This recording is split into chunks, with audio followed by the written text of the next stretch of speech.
नमस्कार मित्रांनो, माझ्या शेळके वकील चॅनलमध्ये तुमचं सहर्ष स्वागत आहे. आजच्या व्हिडिओमध्ये फार महत्त्वाची आपण गोष्ट पाहणार आहोत. मित्रांनो, तुमची कोर्टामध्ये केस चालू आहे का, किंवा तुम्ही कोर्टामध्ये एखाद्या विरोधात केस दाखल करणार आहे का, या संदर्भात आजच्या व्हिडिओमध्ये आपण स्पष्टपणे थोडीशी जास्त माहिती पाहणार आहोत. मित्रांनो, समजा तुमची जर कोर्टामध्ये केस चालू असेल किंवा तुम्हाला नवीन केस दाखल करावयाची असेल, तर मित्रांनो, कोणतीही केस तुम्ही दाखल करत असताना तुम्हाला तुमच्या केसचं स्वरूप माहिती पाहिजे. सुरुवातीला फार महत्त्वाची गोष्ट आहे, कोर्टामध्ये जास्तीत जास्त वेगवेगळ्या केसेस असतात हे मित्रांनो तुम्हाला माहिती पाहिजे. कोर्टामध्ये वेगवेगळ्या प्रकारच्या केसेस अशा असतात की पहिली दिवाणी केसेस असतात. ज्या दिवाणी केसेस असतात त्या जमिनीच्या संदर्भातल्या केसेस असतात. दुसरा असतात त्या क्रिमिनल केसेस असतात, त्या मारामारी ह्याच्याशी जे व्यक्ती असतात त्यांच्याशी रिलेटेड भांडणाच्या केसेस असतात. तिसऱ्या केसेस असतात त्या कोऑपरेटिव्हच्या केसेस असतात, सहकार न्यायालयातले केसेस असतात. चौथ्या केसेस असतात त्या कौटुंबिक केसेस असतात, ज्या पतीपत्नीचा वाद निर्माण झाल्यानंतर केसी दाखल केल्या जातात, त्या 5 प्रकारच्या असतात. त्याच पद्धतीनं तुमच्या कंझ्युमर केसेस असतात. एखादी तुम्ही वस्तू ग्राहकाला विकली असेल किंवा दुकानातून विकत घेतली असेल तर त्या प्रकारच्या केसेस असतात. काही केसेस ह्या पैशाच्या देण्याघेण्याच्या असतात. काही केसेस ह्या इंडस्ट्रियल लेवलच्या असतात, ज्यामध्ये कामगार असतात. अशा पद्धतीनं काही केसेस असतात. ह्या कोर्टामध्ये केस दाखल करत असताना वेगवेगळ्या प्रकारच्या मित्रांनो केसेस ह्या दाखल केल्या जात असतात. त्यामुळं तुम्हाला तुमची केस कोणती आहे हे सुरुवातीला माहिती पाहिजे. त्यासाठी फार महत्त्वाची गोष्ट आहे, तुमची केस कशाशी रिलेटेड आहे हे जर माहिती असेल तर त्या पद्धतीनं तुम्हाला तुमची केस त्या वकिलांच्याकडं देता येते. मित्रांनो, सर्वसामान्य शेतकरी माणसाला माहीत नसतं की वकील आहेत म्हटल्यानंतर कोणतंही काम कोणत्याही वकिलाकडे दिलं जातं आणि त्यातला तो निष्णात जर वकील व्यवस्थित माहिती नसेल तर तुमच्या केसला फार वेळ लागू शकतो. महत्त्वाची गोष्ट म्हणजे जर दिवाणीमध्ये काम करणारा वकील असेल तर तुमचं दिवाणी काम त्यांना दिलं पाहिजे. फॅमिली मॅटर बघणार असेल, कौटुंबिक न्यायालयातील कामं बघणार असेल तर पतीपत्नीच्या केसेस त्यांच्याकडे दिल्या पाहिजेत. जर तुमचं कोऑपरेटिव्ह, तुमचं पतसंस्था, बँका ह्याच्याशी काही संबंधित, डेअरीशी संबंधित काही केसेस असतील तर ते कोऑपरेटिव्ह कोर्टात काम करणाऱ्या वकिलांच्याकडे दिलं पाहिजे. तुमचं कामगार तुम्ही असेल तर तुम्ही इंडस्ट्रियल लेवलला जे वकील काम करतात त्यांच्याकडे तुम्ही ते काम दिलं पाहिजे. तुम्ही एखादी वस्तू खरेदी केलेला असेल, जर तुम्ही ते डिफॉल्ट लागले असेल तर तुम्ही कंझ्युमर कोर्टात काम करणाऱ्या वकिलाला ते दिले पाहिजे. अशा पद्धतीनं कोर्टामध्ये सुद्धा वेगवेगळे पर्याय असतात. त्यामुळे मित्रांनो, सिव्हिलचं काम तुम्ही क्रिमिनलचं काम करणाऱ्या वकिलाला दिलं तर फार वेळ लागू शकतो, त्यातल्या खाचीखुची माहीत नसतात. क्रिमिनलचं काम करणाऱ्या वकिलाकडे तुम्ही सिव्हिलचं काम दिलं किंवा सिव्हिलच्या काम करणाऱ्या वकिलाला तुम्ही क्रिमिनलचं काम दिलं तर तुमच्या कामामध्ये फार गोंधळ आणि तुमच्याकडे न्याय निर्णय लवकर लागण्याची शक्यता नसते. काही अपवादात्मक वकील हे वेगवेगळ्या सेक्टरमध्ये काम आणि चांगल्या पद्धतीनं काम करणारे सुद्धा काही वकील चांगले आहेत, त्यांच्याकडे जरी काम दिलं तरीसुद्धा आपल्याला काही प्रॉब्लेम नाही.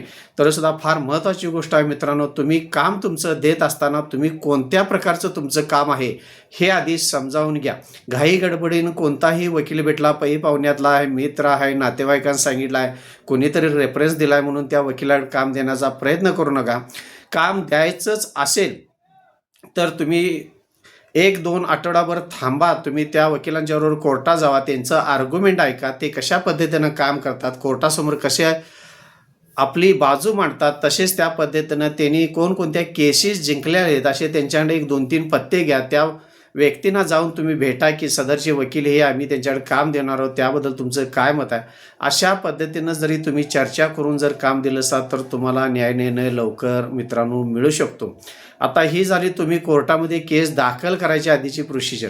समजा तुमची आता कोर्टामध्ये जर केस असेल तर मित्रांनो, तुम्ही कोर्टामध्ये केस दाखल केले असेल तर तुम्ही ज्या दिवशी तारीख असेल सुरुवातीला, म्हणजे तुम्ही कोर्टामध्ये केस दाखल केलेली असेल तर तुम्हाला तुमच्या केसचा नंबर माहिती पाहिजे. मित्रांनो, काही पक्षकारांना स्वतःच्या केसचा नंबर माहीत नसतो, किती साली दाखल केलं हे सुद्धा माहीत नसतं. त्यामुळे सुरुवातीला फार महत्त्वाची गोष्ट आहे मित्रांनो, तुम्हाला तुमच्या केसचा नंबर हा तोंडपाठ पाहिजे. अनेक केसेस असेल तर तुमच्याकडे डायरी घाला, मोबाईल आहे, मोबाईलमध्ये नोंद ठेवा. पण तुम्हाला तुमच्या केसचा नंबर माहिती पाहिजे. तुम्हाला सुरुवातीपासून कधी केस दाखल केली आणि त्यामध्ये गेल्या महिन्याची तारीख किती होती आणि पुढील महिन्याची तारीख किती आहे हे सुद्धा तुम्हाला इत्थंभूत माहिती तोंडपाठ पाहिजे मित्रांनो. फार महत्त्वाची गोष्ट आहे, तुम्ही केस दाखल केल्यानंतर सदर केसमधील तुम्ही जर वादी असाल आणि कोर्टामध्ये दिवाणी केस दाखल केले असेल तर प्रतिवादीला नोटीस जातात. प्रतिवादी एकूण किती आहेत, प्रतिवादीचा पत्ता देत असताना तुम्ही संपूर्ण व्यवस्थित पत्ता देणं फार गरजेचं आहे. त्याचं वय काय आहे, तो नेमका राहतो कुठं, पत्ता जरी चुकला तरीसुद्धा तुमच्या केसला फार वेळ लागू शकतो. एकूण प्रतिवादी किती आहेत, त्यांचे राहणारे पत्ते किती आहेत, स्थानिक पत्ता कुठं आहे आणि कुठंतरी भाड्यानं राहायला गेलं असेल तर त्याचासुद्धा पत्ता तुम्ही हुडकून काढून देणं फार गरजेचं आहे. अन्यथा तुमच्या केसला फार वेळ लागू शकतो. सुरुवातीला कोर्टामध्ये केस दाखल झाल्यानंतर कोर्टाकडून प्रतिवादींना समन्स पाठवला जातो आणि प्रतिवादिकांच्याकडून म्हणणं मागितलं जातं. ही पहिली स्टेज येते मित्रांनो, प्रतिवादीला समन्स पाठवणे आणि त्याचं म्हणणं मागवून घेणे. म्हणणं मागवून घेतल्यानंतर जर प्रतिवादी कमी असतील, 2, 4, 5 असतील तर नोटीस वेळेवर लागू होतात. नोटीस लागू झाली का नाही ह्याची सुद्धा तुम्ही मित्रांनो चौकशी करणं फार गरजेचं आहे. महत्त्वाची गोष्ट आहे, तुम्ही तुमची केस वकिलांच्याकडे दिली, वकिलांना पैसे दिलं, कागदपत्र दिलं म्हणजे तुम्ही त्यातनं सुटला असं करू नका. तुमची केस आहे, तुम्हाला न्याय निर्णय पाहिजे आहे. फायदा झाला तोटा झाला हा तुमचा होणार आहे. वकील साहेबांची फी मिळालेली असते, त्यांचं काम चालू असतं. त्यामुळे मित्रांनो, कोर्टामध्ये केस दाखल केल्यानंतर जबाबदारी ही तुमची फार मोठी असते. काही पक्षकार असतात, वकिलांच्याकडे काम दिल्यात, केव्हा तारीख येतील तेव्हा ते आधी कळवतात. अशा पद्धतीनं तुम्ही गैरसमजामध्ये अजिबात राहू नका. तुमचं जर केस तुम्ही हरलात तर नुकसान हे तुमचं असतं. मानसिक त्रास झालेला असतो. आयुष्यात न भरून येणारा वेळ 2 वर्षे, 5 वर्षे, 10 वर्षे तुमच्या केसचं कोर्टात गेलेले असतात आणि मानसिक टेन्शन वेगळं असतं आणि आर्थिक नुकसान वेगळं झालेलं असतं आणि केस जर हरला तर त्याने नुकसान जादा झालेलं असतं. त्यामुळे आयुष्यामध्ये असं नुकसान करण्यापेक्षा तुम्ही वेळेवर तुमच्या केसकडे जास्तीत जास्त लक्ष देणं मित्रांनो गरजेचं आहे. त्यामुळं आता मेन मुद्दा आपण घेऊया की समन्स लागू झाल्यानंतर प्रतिवादीचं कैफियत येते, म्हणणं येतं त्यांचं. तुम्ही काय म्हटलं हे वादी म्हणून तुम्ही दाखल केलेलं असतं, प्रतिवादीचं म्हणणं येतं. दोघांचं म्हणणं आल्यानंतर कोर्ट काय करतं, मुद्दे काढतं. नेमकं तुमच्यामध्ये कशामध्ये वाद निर्माण झालेला आहे त्याच्यावरून मुद्दे काढतं. मुद्दे काढल्यानंतर प्रत्येक तारखेला तुम्ही 10:15 वाजता कोर्टात हजर असणं गरजेचं आहे. तुमचा वकील तुम्हाला बोलवून देत नाही बोलवून देत, तुम्ही 10:15 वाजता कोर्टामध्ये तुम्ही तुमची स्वतःहून क्लार्ककडे हजेरी लावणं फार गरजेचं आहे. त्यानंतर तुम्ही तिथे वकील तुमचे येतील किंवा वकिलांना तुम्ही फोन करा, मी कोर्टामध्ये आलो आहे म्हणून सांगा. तुमची हजेरी प्रत्येक तारखेला लागणं फार गरजेचं आहे. त्यावरून तुम्हाला कोर्टाची सहानुभूती तुम्हाला मिळते की प्रत्येक तारखेला हा वादी असेल किंवा प्रतिवादी असेल, त्यांना ह्या केसची गरज आहे, न्याय निर्णयाची गरज आहे. त्यामुळे एक तुमच्याविषयी मेहरबान कोर्टाची सहानुभूती निर्माण होत असते. तुम्ही त्यामुळं कोर्टाला वेळेवर तारखेला हजर राहणं हे फार गरजेचं आहे. म्हणणं दिल्यानंतर मुद्दे निघतात. मुद्द्यावरून तुम्हाला पुरावे द्यावे लागत असतात. त्यामध्ये पुढची तारीख ही तुम्हाला माहिती पाहिजे. पुढच्या तारखेला मुद्दे निघाल्यानंतर त्या मुद्द्यासाठी कोणकोणते पुरावे द्यावे लागणार आहेत. तुमच्याकडे जर कागदपत्र अवेलेबल असतील तर तुम्ही हजर करू शकता पडदेशी. समजा एखादा कागद तुम्हाला सरकारी कार्यालयामधून काढायचा असेल तर त्यासाठी फार वेळ जात असतो. तुम्ही तुमच्या वकिलाशी चर्चा करून ह्या केससाठी कोणकोणती कागदपत्र लागणार आहेत. समजा दिवाणी मॅटर तुमचा असेल तर 1949 पासून भारताला स्वातंत्र्य मिळाल्यापासून 1947 पासून म्हणा तुम्ही संपूर्ण कागदपत्र तुमच्याकडे असणं गरजेचं आहे. आणि जर दिवाणी मॅटर असेल तर त्यामध्ये तुमचे नकाशे, त्यामध्ये तुमचा 7/12 उतारा, त्यामध्ये 1947 पासूनच्या झालेल्या फेरफार डायऱ्या, त्यापासून झालेलं त्या संदर्भात तुमच्या मिळकती संदर्भात कुठल्या केसेस वगैरे जर कोर्टात असतील तर त्या केसेसच्या संपूर्ण नकला काढा. त्याच पद्धतीनं त्यामध्ये खरेदी विक्री किंवा त्यामध्ये तुमचे वंशवेल काय असेल, तुमचं वंशज किती असतील, तुमचे त्यात किती 2 पिढ्या झाल्या का 3 पिढ्या झाल्या याची संपूर्ण इत्थंभूत माहिती तुमच्याकडं असणं गरजेचं आहे. त्याशिवाय तुम्ही कोर्टामध्ये केस दाखल केलेला असेल तर ही इत्थंभूत माहिती तुमच्याकडं असणं फार मित्रांनो गरजेचं आहे. अशा पद्धतीनं जर तुम्ही माहिती गोळा केली असाल तर चांगल्या पद्धतीनं तुम्ही तुमची केस हँडल करू शकता. त्याचबरोबर तुम्ही तुमच्या प्रत्येक तारखेला हजर राहणं गरजेचं आहे. जे काय तुम्ही कागदपत्रे काढली असतील ते तुमच्या वकिलांना वेळोवेळी दावणं गरजेचं आहे. तुम्ही तुमची कागदपत्र देताय त्याची झेरॉक्स एक तुमच्याकडं तयार ठेवणं गरजेचं आहे. एक प्रत तुमची कोर्टामध्ये एक असते, एक तुमच्या वकील साहेबांच्याकडे असते, दुसरी प्रत ही प्रतिवादीकडे असते. तर वादी असेल तर मित्रांनो तुमच्याकडं तुमच्या दाव्याची संपूर्ण कागदपत्र पाहिजेत. काही पक्षकारांना विचारलं जरा दावा नंबर सांगा, माहीत नसतो, कागदपत्र काय माहीत नसतात. तर मित्रांनो अशा चुका करू नका. तुम्ही तुमची केस दाखल केल्यापासून जे काही तुमचं कोणताही अर्ज दिलेला असेल, दावा दाखल केलेला असेल, ॲफिडेविट घातलेला असेल, जे काही कागदपत्र दाखल केलेलं असतील, कोणतेही पुरावे दाखल केले असतील, कोणाचं तरी ॲफिडेविट घातलेलं असेल, याची इत्थंभूत संपूर्ण कागदपत्र तुमच्याकडे एक फाईल त्याची झेरॉक्स काढून ठेवणं गरजेचं आहे. आणि ती फाईल ठेवत असताना प्रत्येक तारीख वाईज ती फाईल तुमच्याकडे तयार असणं गरजेचं आहे. तुम्ही प्रतिवादी असाल तर तुम्ही दिलेलं म्हणणं, तुम्ही देणारे पुरावे, तुम्ही कोणकोणते सरकारी पुरावे हजर केले असतील, ॲफिडेविट असेल, इत्थंभूत तुम्ही संपूर्ण देणारा किरकोळ जरी अर्ज तुम्ही कोर्टामध्ये तुमच्या वकिलांनी दिला असेल तर त्याची झेरॉक्स काढा आणि ती तुमच्याकडे हजर असणं गरजेचं आहे. अशा पद्धतीनं तुम्ही प्रत्येक तारखेला तुमच्या केसमध्ये कोणते पाऊल उचलले गेलेत, कोणत्या तारखेला काय मुद्दा हे झाला, हे तुम्हाला झोपेतनं जरी उठवलं तर तुमच्या लक्षात आलं पाहिजे की ह्या तारखेला हे झालेलं आहे, उद्याच्या तारखेला ही कागदपत्र हजर करायचे आहेत, हे ॲफिडेविट घालायचं, हे मित्रांनो तुम्हाला माहिती पाहिजे. तरच तुम्ही चांगल्या पद्धतीनं तुमची केस लढू शकता. आता मुद्दा येतो की तुम्ही कागदपत्र हजर केल्यानंतर मुद्दे निघतात, मुद्द्याला तुम्ही पुरावा देताय. पुरावे दिल्यानंतर त्यानंतर फार महत्त्वाची गोष्ट आहे, त्या वादीचा पुरावा झाल्यानंतर पुरशीच दिले जाते की तुम्हाला यापुढे पुरावा कोणता द्यायचा नाही. त्यानंतर प्रतिवादीचे पुरावे घ्यायचे असतात. प्रतिवादीचे पुरावे दिल्यानंतर त्यांचे पुरशीस येते की यापुढे कोणतेही पुरावे द्यायचे नाहीत. आणि त्यानंतर फार मित्रांनो महत्त्वाची गोष्ट येते, आर्ग्युमेंट असतं. दोन्ही वकिलांचं जे आर्ग्युमेंट असतं त्या आर्ग्युमेंटला तुम्ही हजर असणं गरजेचं आहे. त्याच्या आधी तुम्ही तुमच्या वकिलाशी संपर्क साधून वकिलांच्या ऑफिसला जाऊन वकिलांची भेट घ्या. कोणकोणत्या मुद्द्यावर तुमचे वकील आर्ग्युमेंट करणार आहेत. आर्ग्युमेंटचा अर्थ काय, तर तुम्ही तुमच्या पद्धतीनं केस कशी दाखल केली आणि त्याच्यावर प्रतिवादीचं म्हणणं काय आलं, तुमचं काय मत आहे, प्रतिवादीचं काय मत आहे, आणि तुम्हाला तुमच्या बाजूनं कोणते पॉईंट्स आहेत तुम्हाला केस जिंकायचे आणि तुमच्याकडे भक्कम पुरावे कोणते आहेत, याची संपूर्ण तुम्ही तुमच्या वकिलाशी चर्चा करणं फार महत्त्वाचं आहे. आर्ग्युमेंट हे तुमचं तासभर तुमच्या वकिलासंगत तास 2 तास माहिती ही संपूर्ण एकमेकाची देवघी झाली पाहिजे. त्या पद्धतीनं तुमच्या वकिलांचं आर्ग्युमेंट हे कोर्टामध्ये झालं पाहिजे. वकील कोर्टामध्ये आर्ग्युमेंट करणार आहे म्हणून तुम्ही निष्काळजीपणानं घरात थांबू नका, किंवा आर्ग्युमेंट आहे आणि तुम्ही घरात आहे, कुठेतरी शेताला गेला आहे, पाणी झगडाला, अशा पद्धतीनं तुमची केस लढू नका. तुमच्या केसला तुम्ही स्वतः हजर असणं गरजेचं आहे. ज्यावेळी आर्ग्युमेंट होईल त्यावेळी तुम्ही तुमची फाईल घेऊन कोर्टामध्ये हजर असणं गरजेचं आहे. जे काही पुरावे असतील, जे महत्त्वाचे पुरावे असतील ते वकील सांगतात तेवढेच पुरावे हजर मेहरबान कोर्टात करा. विनाकारण फापड पसारा नुसतीच कागद आहेत म्हणून कोर्टामध्ये हजर करू नका. योग्य ती महत्त्वाचीच कागदपत्र तुम्ही कोर्टामध्ये हजर करणं मित्रांनो गरजेचं आहे. अशा पद्धतीनं तुम्ही तुमच्या वकिलांचं आर्ग्युमेंट कोर्टामध्ये चांगल्या पद्धतीनं झालं पाहिजे.